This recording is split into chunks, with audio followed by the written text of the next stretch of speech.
Bismillahirrahmanirrahim. Assalamualaikum warahmatullahi wabarakatuh.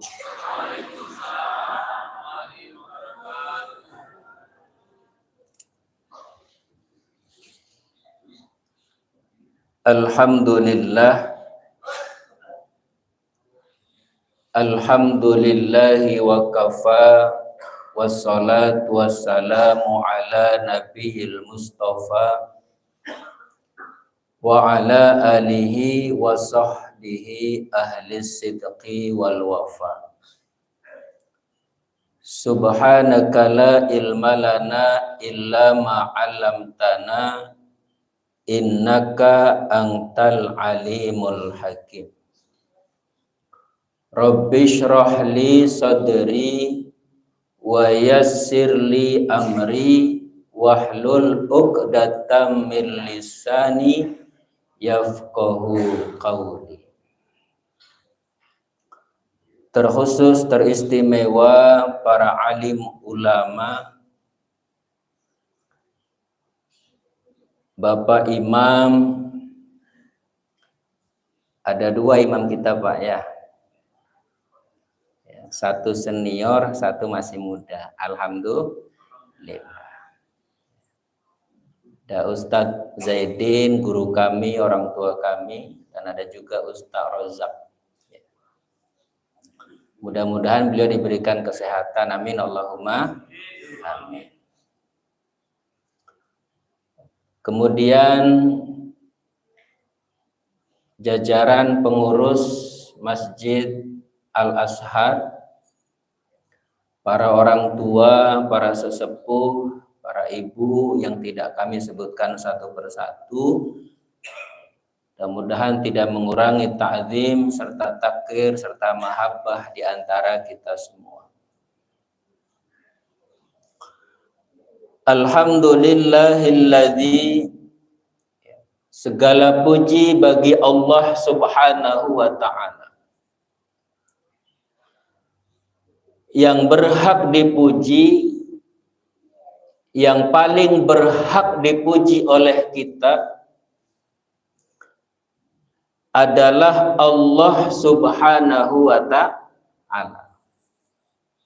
Makanya jumhur ulama di dalam khutbah Jumat, salah satu rukun yang pertama harus dibacakan oleh khatib adalah memuji Allah dalam bahasa Arab. Karena sesungguhnya yang mesti dan wajib dipuji adalah Allah Subhanahu wa ta'ala. Semakin kita banyak memuji Allah, maka sekali kita memuji Allah dalam hadis baginda Nabi, subhanallah, sekali saja. Ya, kalau kita ikut imam tadi 33 kali. Sekali saja kata baginda Rasulullah mengucapkan subhanallah, maka Allah akan tumbuhkan satu pohon di surga, Pak. Allahu Akbar.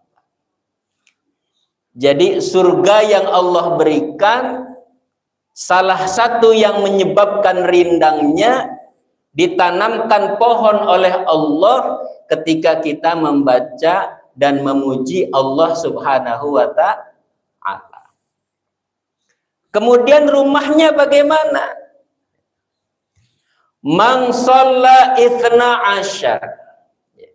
Kata Nabi, siapa yang sholat 12 rakaat sholat rawatib. Sholat rawatib yang 12 yang diriwayatkan oleh Imam Bukhari dan Muslim itu 2 rakaat sebelum subuh.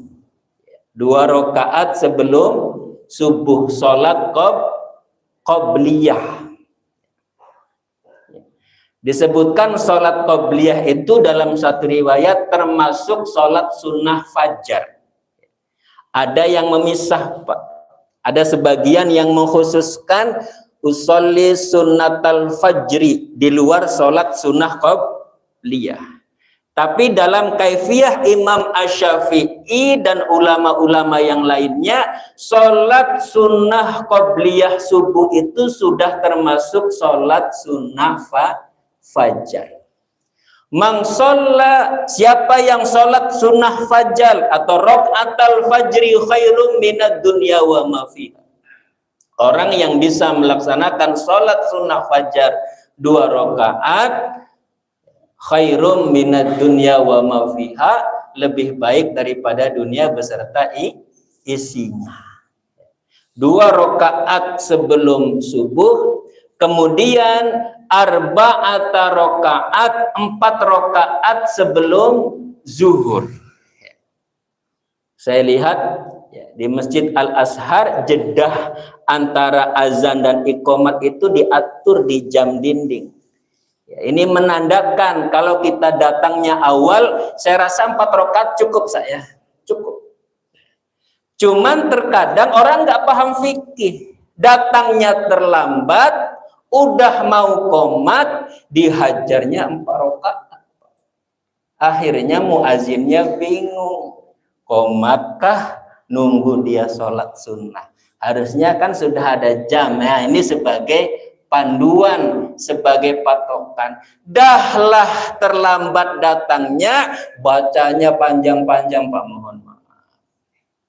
Ya, sholat sunnah rawatib bacanya panjang-panjang, akhirnya muazinnya gelisah, bapak ini lapa sholat sunnah kami nak qomat, nanti dia dimarah sama pengurus. Nah, gitu. Ya. 4 rakaat sebelum zuhur, ya, berarti sudah berapa tuh? 4 tambah 2 jadi 6. Ya. Kemudian 2 rakaat setelah zuhur, ya. 6, 7, 8. Ustadz, saya biasanya sholat qobliyah zuhur 4 rakaat. Cuman hari itu saya ada kemalangan. Saya datang ke Masjid Al-Azhar cuman bisa 2 rakaat. Macam mana Ustadz supaya saya bisa 4 rakaat? Imam An-Nawawi di dalam kitabnya, beliau menyebutkan kalau kita sudah istiqomah sholat sebelum zuhur 4 rakaat, tiba hari itu kita nggak dapat 4 rakaat, cuman dapat 2, boleh diganti setelah zuhur. Qobliyahnya bisa diganti 2 rakaatnya setelah zuhur, jadi boleh supaya istiqomah 4 rakaat. Kalau yang sudah istiqomah sudah 8. Setelah 2 rakaat setelah ba'diyah zuhur, 2 rakaat setelah maghrib. Ya.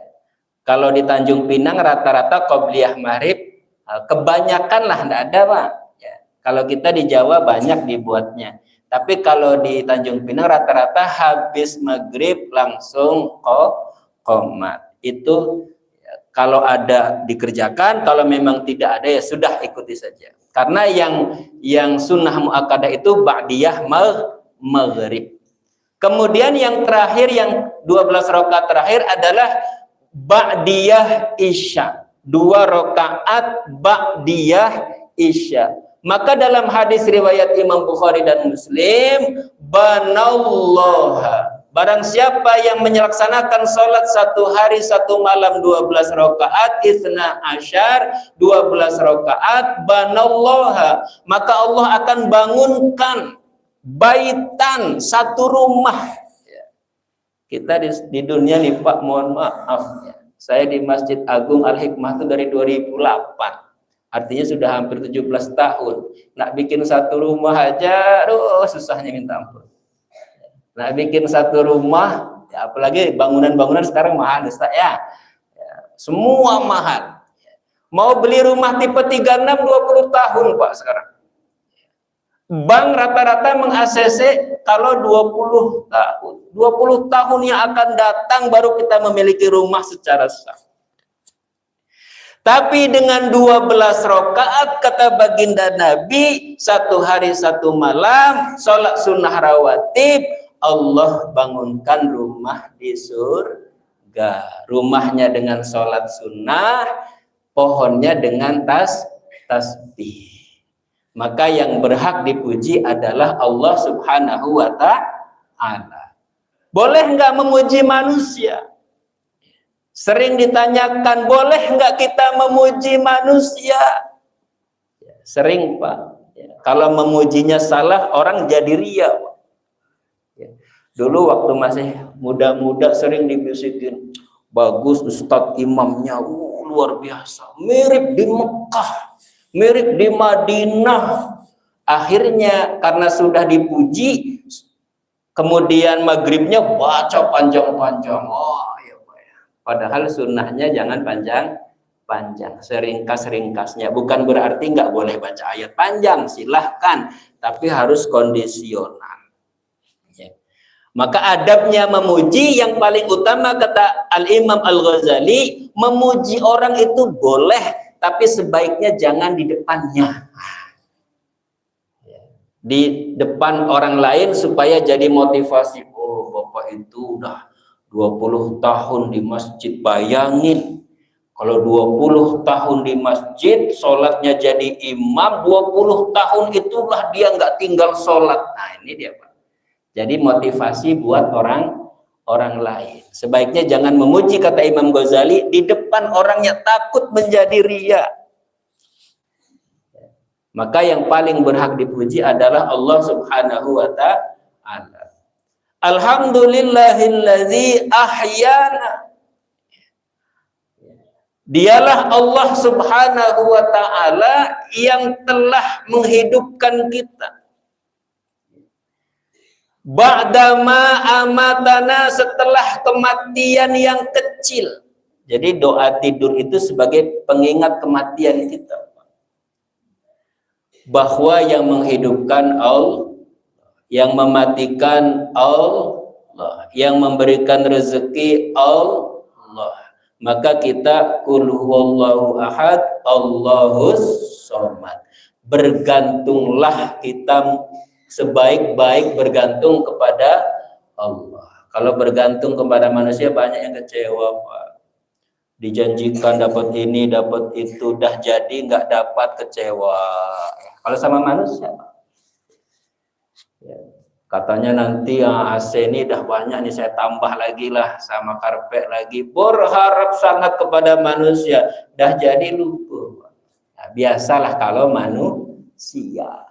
Tetapi kalau berharap hanya kepada Allah, kita nggak akan kecewa. Nggak dapat di dunia, disiapkan yang terbaik nanti di akhirat. Ba'dama amatana, setelah kematian kecil. Jadi tidur itu sebetulnya kematian kecil. Latihan kematian. Orang tidur tidak ingat apa-apa. Dilangkahin kucing pun nggak sadar, ya, dilangkahin istri karena sahurnya terlambat, ya, imsak di masjid, ya, barulah terbangun istrinya, belum sempat ngangetin jengkol, belum sempat ngangetin lauk, belum sempat ngecokin nasi, ya, tunggang langgang suami lagi tidur di langkah-langkah, ya, karena sudah imsak katanya di masjid. Banyak orang menganggap imsak itu awal puasa. Bukan, Bapak Ibu yang dirahmati oleh Allah. Awal puasa itu masuknya waktu subuh. Jadi setelah imsak, ya, boleh masih kita meminum, boleh masih kita memakan. Ya, ulama menjadikan imsak itu sebagai tolak ukur kehati-hatian kita. Kalau setelah imsak kita sudah gosok gigi, sudah pakai parfum, sudah pakai baju putih, sudah pergi ke masjid, kan sudah enak, Pak. Sholatnya nggak terlambat. Ya, tapi kalau imsak baru tunggang langgang, ngangetin hitung, akhirnya makannya kayak orang mau perang di timur-timur. Ya, kalau terlambat, Pak, walaupun masih boleh setelah imsak, saya pernah merasakan hari kedua, Pak. Ya kalau kita orang tua, cukup kurma, cukup air putih kan cukup. Anak-anak mana bisa, Pak? Ya, kita lagi ngelatih nih, Pak, anak-anak SD kita supaya dia puasa. Anak saya kelas 3 dilatih puasa, alhamdulillah belum pernah batal. Tiba-tiba orang tuanya terlambat. Ya, begitu bangun sahur sudah imsak. Akhirnya tetap sahur nak, sahur. Akhirnya macam mau perang anak kita pak sahur. Udah mau azan. Ya, kasihan anak-anak. Akhirnya ngunyahnya nggak sempurna, minumnya terburu-buru. Kalau tidak tersedak masih alhamdulillah. Akhirnya saking sakit lelahnya, habis sahur bukan malah pergi ke masjid, nyambung tidur di kamar. Maka mudah-mudahan Allah berikan kekuatan kepada kita untuk sempurna di bulan Ramadan ini. Amin Allahumma amin. Wa ilaihin nusyur. Dan sesungguhnya akan kembali kita semua kepada Allah Subhanahu wa ta'ala. Tidak bisa ditolak, tidak bisa disanggah, suka nggak suka, senang nggak senang. Kalau sudah datang masanya, inna lillahi wa inna ilaihi raji'un. Makanya doa ini dalam riwayat Imam Bukhari dan Muslim harus dibaca pada saat bangun tidur, Pak. Kenapa saya bacakan tadi? Khawatir kita lupa. Khawatir kita lupa karena seringnya hari ini orang bangun tidur, Pak. Kalau saya lah, saya nggak mau cerita orang, saya cerita saya sendiri. Kalau bangun tidur lebih sering kalau nggak cari kacamata, ya cari handphone. Ini kalau saya lah. Bangun tidur yang sering hari ini, di mana kacamata yang saya cari pertama? Yang kedua, kacamata sudah dapat, bun, mana handphone saya? Mana handphone saya? Ya mohon maaf. Kalau sempat ya, suaminya sebelum tidur chat dengan orang lain ya Pak ya, yang bukan mahram. Mantan-mantan lah dulu misalkan. Ya, tiba-tiba lupa kekunci handphonenya. Ya, kalau diambil sama istrinya gelagapan Pak. Ya, tapi kalau kita kan enggak ya Pak ya. Jujur sama istri, nggak ada lah password-passwordan handphone, nggak ada lah kunci-kuncian, nggak ada lah pin-pinan, pin ATM, suami tahu, istri tahu, betul Bu? Alhamdulillah, nggak ada yang ditakut-takutkan, nggak ada yang disimpan-simpan. Tapi kalau misalkan orang yang penuh rahasia, bangun tidur dia langsung cari handphone, takut dibuka sama sama istrinya. Ya. Kebanyakan kita hari ini bangun tidur yang dicari itu. Padahal Nabi mengatakan ketika terbangun dari tidur yang pertama, yang paling utama baca alhamdulillahilladzi ahyana ba'dama amatana wa ilaihin nusyur. Kenapa? Kata baginda Nabi dalam riwayat Imam Bukhari, yaqidu syaiton, bahwa ketika tidur umat Islam, anak manusia itu diikat dengan 3 ukbatun, dengan 3 ikatan yang salah satunya bisa dilepas ketika bangun tidur baca alhamdulillahilladzi ahyana ba'dama amatana wa ilaihin nusyur. Ukbatun itu bukhul itu tali. Ya, orang-orang sihir dulu senangnya di antara media sihir itu dengan tali, dengan bukhul. Dari zaman-zaman Nabi terdahulu, Nabi Musa pun sama. Ketika diberikan mukjizat dengan tongkat, ahli sihir berkumpul.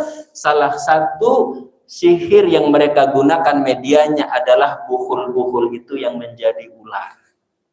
Ya.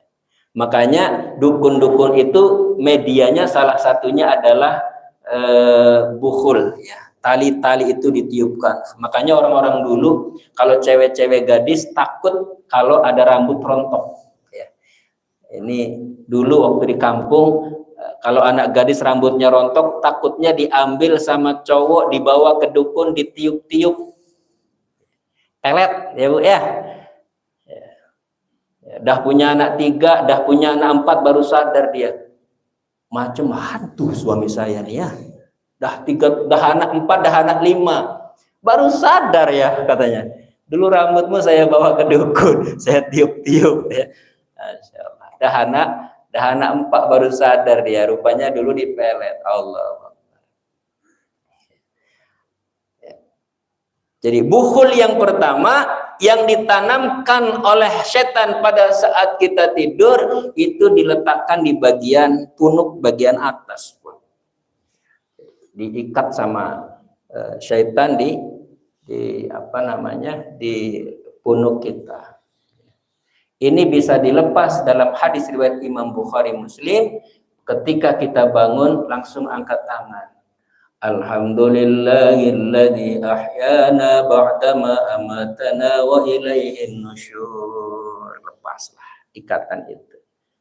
Jadi jangan dilupakan lagi doa bangun tidur untuk melepas bukhul syaitan, insya Allah. Kemudian yang kedua kata baginda Rasulullah SAW, fa in tawaddu'an khallat uqdatun. Kemudian ketika kamu mengambil air wudhu, bergerak menuju air, mengambil air wudhu, makanya sunnah sebetulnya wudhu ketika mau berjamaah itu dari rumah, Pak. Wudhu yang paling dianjurkan, wudhu yang kita kerjakan dari rumah kita. Jadi dari rumah tuh sudah punya wudhu. Ya, banyak manfaatnya. Nggak semua masjid punya sumur bor. Nggak semua masjid airnya lapang. Saya pernah ngisi satu pengajian di masjid, dia menyampaikan jamaahnya, Ustadz saya ini airnya beli, pam nggak masuk, sumur nggak keluar air. Ya, jadi saya pakainya air air tangki 1 drum 100.000, bayangin. Tapi ketika kita wudhu dari rumah kan terbantu, Pak. Ya, pengeluaran masjid terbantu, nggak boros air. Ya, maka sunnah berwudhu itu dari rumah. Sehat. Ya. Makanya Nabi menganjurkan perbaharuilah wudhu. Maka di antara mandi sehat itu adalah mandi sebelum subuh. Mungkin di antara kita sudah mengamalkan, ya, mandi sebelum subuh sehat. Ya. Mandi yang nggak sehat itu kata Nabi setelah maghrib sampai jam 12 malam. Itu memang tidak sehat, bisa pengapuran dan sebagainya. Tapi kalau misalkan mandi sebelum subuh, ya sehat. Dianjurkan. Bayangin Pak, kita datang ke masjid sudah mandi, sudah wudhu, sudah pakai minyak wangi, sudah pakai baju polos, pakai baju putih. Nabi itu kan seneng Pak kalau kita ke masjid pakai baju polos, hitam polos, putih polos, biru polos. Dalam fikih juga diajarkan, ya. Tapi karena banyak orang nggak paham fikih, dari yang kecil-kecil mohon maaf datang ke masjid pakai baju semen, Pak. Pakai baju kaos 3 roda, ya kan Pak ya. Sholat paling depan pula dia. Yang di belakang begitu takbir bukan ingat Allah, dari niat sampai salam itu yang diingat Pak. 3 roda. Ada pula bacaannya di bawah kan Pak. Allahu Akbar. Bangunan kuat, semennya rapat, dibaca lagi gitu, ya kan? Sami Allahu liman hamidah, PT di Jakarta dibaca lagi. Ini 3 roda, Pak. Kadang ada anak-anak sekolah kan Pak, baju perpisahannya nama-nama tuh kan Pak ya, Valen, Vilni, Maulid. Bayangin Pak, sholat paling sok pertama geng SMA 3, ya. Begitu takbir itulah yang dibaca. Oh, budak nih sekolah di SMA 3. Sholat nih, Pak. Ya, ruku' Allahu Akbar. Sami Allahu liman hamid. Dahlah kalau nama-nama sekolah itu udah diganti-ganti, yang namanya Muhammad jadi Bodet, ya kan, dalam sholat nih, Pak. Bodet, ada Acong, macam-macam. Ya, makanya sunnah pakai baju polos, pakai baju yang enggak bertulisan. Kenapa? Menambah kekhusyuan sholat. Pakai baju putih, dah pakai minyak wangi, dah mandi, Pak. Datang ke masjid, malaikat pun tersenyum. Senang lihat orang datang ke masjid sudah menghidupkan sunnah. Ini datang ke masjid pakai baju tidur, muka dah macam jeruk purut dipijak gajah. Ya, karena sholatnya dipaksa sama suami, pergi masjid. Akhirnya nggak ikhlas pergi ke masjid. Dipaksa sama istrinya, pergilah ya Ramadan ke masjid Al-Azhar, malu saya sama teman-teman majelis taklim, ayah nggak pernah nampak di masjid, pergilah. Pergi juga Pak, tapi mukanya macam jeruk purut dipijak gajah, nggak ikhlas dia datang ke masjid Pak. Akhirnya pakai baju tidur, mohon maaf, mukanya kucalnya luar biasa, tak sempat gosok gigi. Dahlah tadi sahur bininya masakkan kalio, makanlah dia kalio. Pergi ke masjid pakai baju tidur, belum gosok gigi, takbir di samping tiang. Sepanjang sholat yang di sampingnya bukan khusyuk takut kepada Allah Pak, nahan napas Pak. Ya kan? Makanya sholat itu walaupun kecil harus paham fikih, jangan sembrono, jangan sembarangan. Ketika makan bawang yang berbau, kata Nabi, jangan dekati masjidku sebelum bersiwak, bersihkan dulu. Kadang mohon maaf lah Pak ya, kalau nggak disengaja alhamdulillah lah, kalau disengaja nih yang bahaya.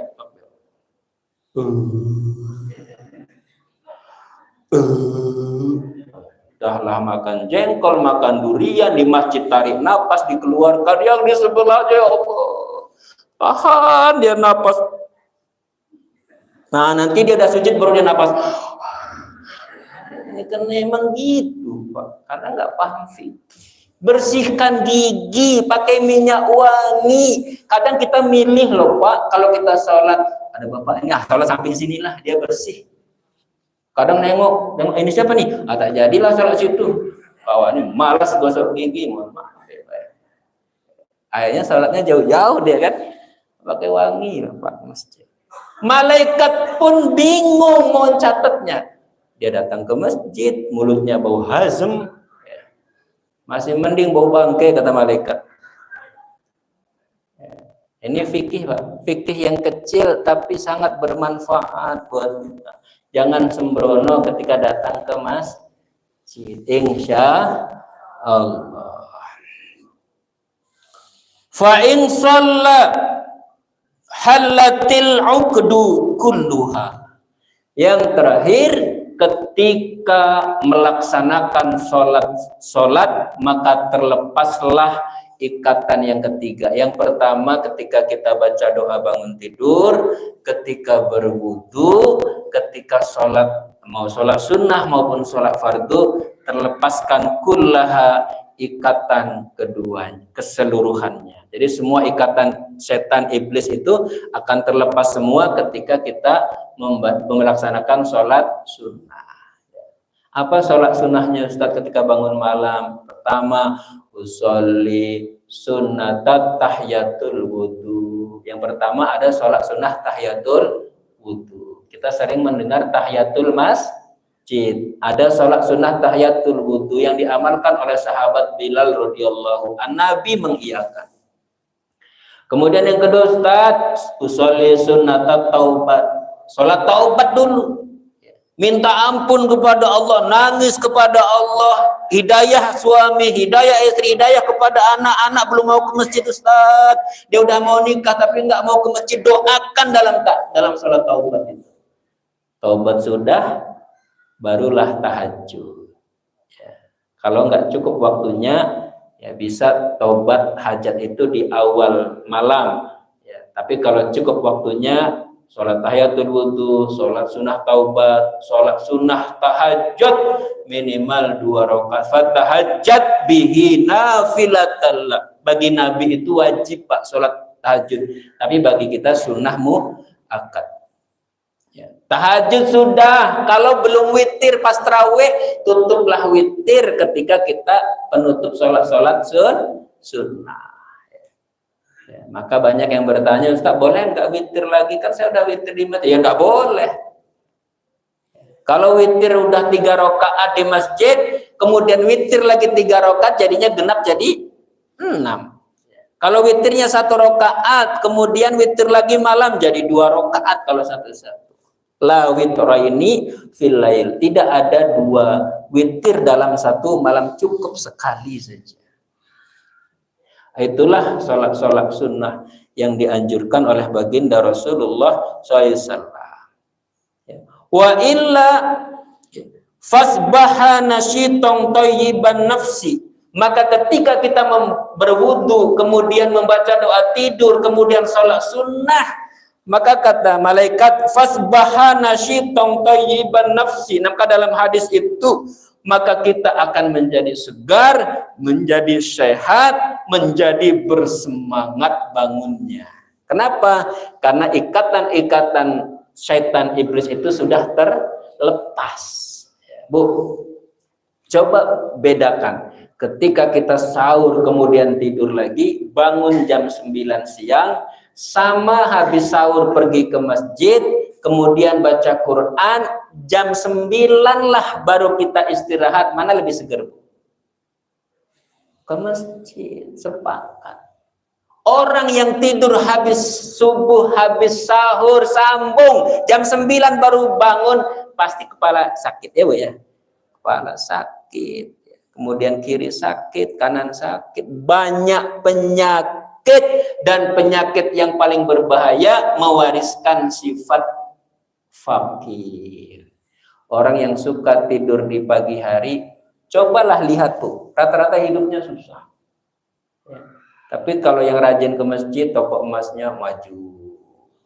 Amin ya rabbal alamin. Sedekahnya banyak. Tapi kalau orang yang sudah bangunnya siang malas, rata-rata pengangguran tuh Pak. Nggak dapat kerja-kerja, bangunnya siang terus. Wa illa asbaha khabithun nafsi kasla. Wa illa, dan jikalau asbaha dia tidak membaca doa bangun tidur, tak wudu, tak sholat, khabithun nafsi, maka dirinya akan terkekang. Kaslan. Ustaz, siapa Ustaz? Kaslan, itu nama laki saya Ustaz. Kaslan, ada Pak, teman kita namanya Kaslan. Kalau orang dulu kan ngasih nama sembarang aja Pak ya. Kaslan lah, Paipur lah. Dia tidak tahu artinya. Begitu dewasa, memang kurang haji mama saya dulu. Saya dikasih nama kentut katanya. Orang yang penting bahasa Arab. Padahal artinya nggak kena. Ya, yang penting ada di Al-Quran syaitan. Nah, kasih aja lah Ahmad syaitan. Aduh, luar biasa. Mentang-mentang di Al-Quran sembarang-sembarang, tanyalah kepada ahlinya ketika memberikan nama. Maka sunnah bertanya kepada orang soleh, apa nama anak saya yang baik? Minta saran, minta doa supaya anak menjadi anak yang soleh. Orang yang tidak melakukan 3 yang diajarkan Nabi itu kaslan, maka hidupnya akan malas, bertumpuk-tumpuk bukhul, bertumpuk-tumpuk tali, semakin banyak semakin malas. Orang yang sudah sering nggak sholat subuh atau bangunnya kesiangan, pasti dia akan sering kesiangan. Tapi yang sudah istiqomah, Allah mudahkan. Curut jatuh aja di dapur dia bangun, terkejut bangun. Misalkan istri bergerak sedikit saja buka pintu kamar, tetap bangun karena memang sudah terbiasa bangun. Tapi orang yang sudah terikat sering susah bangun subuh, mohon maaf, ada mobil tabrakan pun dia nggak akan bangun.